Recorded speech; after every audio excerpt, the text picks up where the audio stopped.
சென்னை வடபழனி அருகே காவல் நிலையம் முன்பாக அமைந்துள்ள அரசு மதுபான கடையில் 24 மணி நேரமும் மது விற்பனை நடைபெறுவதாக பொதுமக்கள் குற்றம் சாட்டியுள்ளனர்.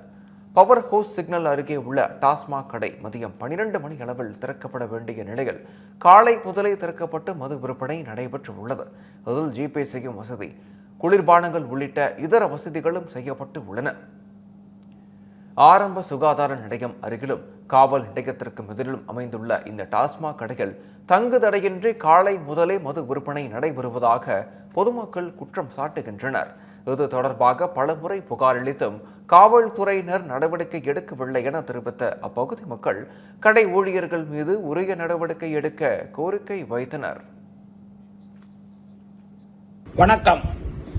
தமிழகத்தின் தீய சக்தியாம் திமுக ஆட்சியை அகற்றிட தேசம் காப்போம், தமிழகம் வெல்வோம் என முழக்கமிட்டு தமிழக பாரதிய ஜனதா கட்சிக்கு தலைமையேற்றுள்ள நம்முடைய மாநில தலைவர் நயினார் நாகேந்திரன் அவர்கள் ஏப்ரல் 19ஆம் தேதி ஓமலூருக்கு வருகை தருகிறார்.